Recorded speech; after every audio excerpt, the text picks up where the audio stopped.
बिस्मिल्लाहिर्रहमानिर्रहीम। अस्सलाम वालेकुम। मैं उम्मीद करता हूँ आप सब खैरियत से होंगे और अपनी लाइफ में बहुत अच्छा कर रहे होंगे। आज जो है वो हम करने वाले हैं एक्सरसाइज 1.2 का क्वेश्चन नंबर 2 और उसका पार्ट 3 और 4 हम इस क्वेश्चन में अटेम्प्ट करेंगे। इससे पहले हम एक्सरसाइज 1.1 कंप्लीट कर चुके हैं और क्वेश्चन नंबर 1 भी कंप्लीट कर चुके हैं। अगर आपने वो सॉल्व नहीं किए तो इस वीडियो के डिस्क्रिप्शन में मैंने वो एक्सरसाइज नंबर, क्वेश्चन नंबर और इवन पार्ट के साथ जो है वो लिंक्स दे दिए हैं। जो क्वेश्चन आपने देखना है उस क्वेश्चन के सामने लिंक है, उस लिंक पे क्लिक करें और आसानी से उसका सलूशन देख लें। तो आज हमारे पास जो है वो इस वीडियो में जो पहला पार्ट है, जिसको थर्ड पार्ट है, वो ये है कि 0.027 होल की पावर -1/3 है हमारे पास। तो हमने इसको जो है वो सिंप्लीफाई करना है। तो सबसे पहले देखें कि हमारे पास ये तो पॉइंट को खत्म करने के लिए हम क्या करते हैं, इसको एक बार ऐसे लिख लें 27। अब देखें पॉइंट को खत्म करने के लिए पॉइंट को उड़ा के पॉइंट की जगह पे 1 लगाते हैं, आगे जितने डिजिट्स होते हैं उतनी 0 लगा देते हैं। 3 डिजिट्स हैं तो हमने 3 0 लगा दी और होल की पावर हमारे पास 1/3 आ गई। अब देखें ऊपर हमारे पास ये उड़ गया तो 2 से पहले 0 है तो पहले 0 की कोई अहमियत नहीं होती, कुछ नहीं होता, उसका कोई वैल्यू नहीं होती। तो हमारे पास ऊपर सिर्फ 27 बच गया, नीचे हमारे पास 1000 आ गया और होल की पावर -1/3 होगी हमारे पास। अब देखें जब पावर माइनस में होती है तो हमें उसको प्लस में करना होता है। तो प्लस में करने के लिए क्या करते हैं कि हम इन दोनों की जगह चेंज कर देते हैं। 27 को नीचे, 1000 को ऊपर करेंगे तो ये जो साइन है माइनस का ये पॉजिटिव में हो जाएगा। तो कर लें ऐसे, हम 1000 ऊपर चला जाएगा, 1000 हमने ऊपर कर दिया, 27 को हमने नीचे कर दिया। और अब क्या करना है, क्योंकि ये ऊपर नीचे चेंज हो गए हैं तो ये साइन जो है वो माइनस का था ये प्लस का हो जाएगा। ठीक है, इस तरह से ये हो गया। अब यहां तक हमने इसको कर लिया सॉल्व। इससे आगे सॉल्व कैसे होगा कि हमने इनके फैक्टर्स बनाने हैं।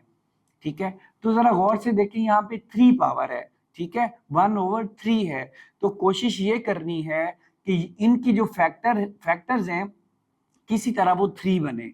ठीक है, किसी तरह 3 बने, ये एक टिप है इस क्वेश्चन में। तो देखें 1000 के हम फैक्टर्स बनाएं तो ये देखें 1000 आ गया हमारे पास और इसको अगर 10 पे करें तो ये 100 आ जाएगा। फिर इसको 10 पे करें 10 आ जाएगा, फिर इसको 10 पे करें तो ये पूरा पूरा डिवाइड हो जाएगा इस तरह 1 2 3। तो हमारे पास क्या आ गया 10 की पावर 3।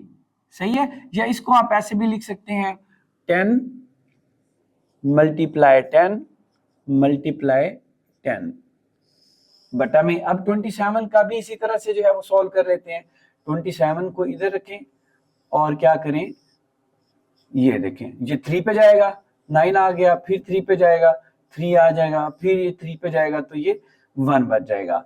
तो नीचे हम क्या लिखेंगे, ये लिख लेंगे 3 मल्टीप्लाई 3 मल्टीप्लाई 3। हम इस तरह से इसको लिख सकते हैं और इसकी पावर है हमारे पास 1/3। अब देखें कि जब बेस सेम होती है तो पावर प्लस हो जाती हैं। ठीक है, 10 की पावर भी 1 है, 10 की भी 1 है, 10 की भी 1 है। तो इसको एक बार लिख के ये देखें 10 को एक बार लिख लिया और पावर्स हुई प्लस 1 2 3 तो इसकी पावर 3 हो गई। सेम इसी तरह 3 को एक बार लिखें और इसकी पावर हम क्या कर देंगे 3 कर देंगे और इसकी पावर होल की पावर क्या है 1/3। देखिए स्टूडेंट्स, इन सारे स्टेप्स को आपने समझ के करना है, लॉजिकली करना है। शॉर्टकट्स लगा के इनको जो है वो जल्दी से सॉल्व नहीं करना। शॉर्टकट्स लगाने से क्या होता है, क्वेश्चन गलत हो जाता है, उससे क्या होगा टाइम वेस्ट होगा और सही आंसर नहीं आएगा। अब क्या करें, देखें ये जो है वो इस पावर से मल्टीप्लाई हो रही है। देखें इस पावर से ये पावर मल्टीप्लाई हो रही है तो मल्टीप्लाई कर दें, 10 की पावर 3 है मल्टीप्लाई 1/3। सेम नीचे 3 की पावर 3 है तो मल्टीप्लाई 1/3।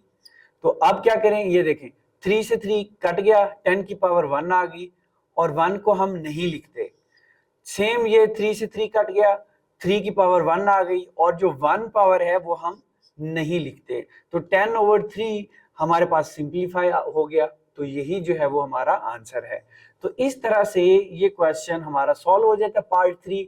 इसी तरह जो है वो हम इसी वीडियो में पार्ट 4 सॉल्व करते हैं। नेक्स्ट हमारे पास एक्सरसाइज 1.2 का क्वेश्चन नंबर 2 का पार्ट 4 है। हमने इसको कैसे करना है, हमने इसको क्या करना है, सिंप्लीफाई करना है। हमारे पास जो रकम दी हुई है, जो अमाउंट है वो ऐसे है, x की पावर 14 है मल्टीप्लाई y की पावर 21 है मल्टीप्लाई z की पावर 35 है और y की पावर 14 है, z की पावर 7 है और इनका जो स्क्वायर रूट है उसकी पावर 7 है। उस यहाँ पे एक बात समझ लें, जब यहाँ पे कोई भी पावर नहीं होती तो वहां पे 1/2 होती है। तो अगर ये सिंपल लिखा हुआ है ना, सिंपल स्क्वायर रूट है, तो इसका मतलब है ये किसके इक्वल है, 1/2 पावर होती है इसकी, ठीक है। और लेट से अब ये यहाँ पे अगर 3 लिखा हुआ है, मिसाल के तौर पे यहाँ पे 3 लिखा हुआ है, तो ये क्या हो जाएगी, 1/3 हो जाएगी।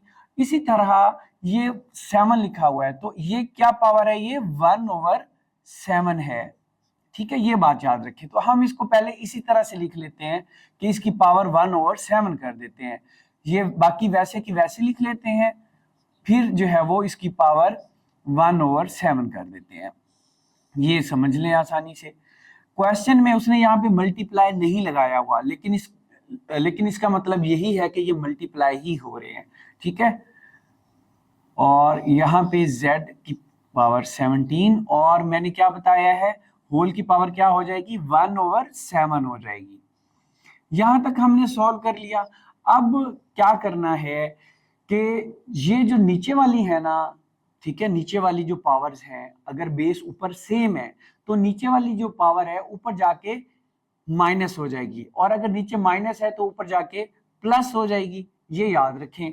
तो वैसे ही कर लें, x की पावर 14 है, देखें नीचे कहीं x की पावर है नहीं, नीचे x की कोई भी पावर नहीं है, मल्टीप्लाई y की पावर हमारे पास 21 है, देखें y की पावर और कहीं पे है, यस ये नीचे है, y की पावर प्लस 14 है, ऊपर जाएगी तो माइनस 14 हो जाएगी, गुड। z की पावर 35 है, नीचे वाली प्लस की जो 7 है ऊपर जाके क्या हो जाएगी, ये माइनस की 7 हो जाएगी, और इस होल की पावर हमारे पास कितनी है, 1/7। अब हम क्या करें कि इनको जो माइनस हो रही है उनको माइनस कर दें। ये देखें x की पावर 14 है मल्टीप्लाई y की पावर क्या बचेगी 6, ये 21 में से 14 गए तो 7 बच जाता है, प्लस की 7 मल्टीप्लाई 35 में से 7 जाएगा तो 28 बन जाएंगे, और बाहर जो मल्टीप्लाई हो रही है जो पावर वो 1/7 है। अब नेक्स्ट स्टेप क्या है, अब हमारे पास यही हल है कि 1/7 ये पावर्स के साथ मल्टीप्लाई हो रहा है, तो हम इसको मल्टीप्लाई करा देंगे। तो कैसे मल्टीप्लाई होगा, x की पावर है 14 मल्टीप्लाई हो रही है 1/7 मल्टीप्लाई 1/7, इसके दरमियान मल्टीप्लाई y की पावर 7 है मल्टीप्लाई हो रही है 1/7 मल्टीप्लाई z की पावर 28 है मल्टीप्लाई हो रही है ये वाली 1/7। अब मल्टीप्लाई कर दें, x की पावर यहाँ पे देखें, ये 7 इस 2 से 14 से कट जाएगा, ये 2 आ जाएगी, x की पावर 2 आ गई हमारे पास, मल्टीप्लाई ये 7 से 7 कट गया, y की पावर 1 बची, तो एक पावर को हम लिखते ही नहीं है, ठीक है। मल्टीप्लाई 7 और 28 को काटें, 7 4 are 28, तो z की पावर हमारे पास क्या आ गई 4। तो देखें यही सिंपलिस्टिक फॉर्म है, इससे ज्यादा हम इसको सिंप्लीफाई नहीं कर सकते, तो यही हमारा क्या है आंसर है। तो इस तरह आज की वीडियो हमारी एंड होती है। डियर स्टूडेंट्स, हमारी वीडियोस पे कमेंट्स जरूर किया करें, मुझे बताया करें कि आपको ये वीडियोस कैसे लग रही हैं, प्लस अपने फ्रेंड्स से जरूर शेयर किया करें, और हमारे चैनल को अभी तक आपने सब्सक्राइब नहीं किया तो काइंडली सब्सक्राइब कर लें। इसी तरह हंसते मुस्कुराते रहें, अल्लाह आपको ढेरों खुशियां दे।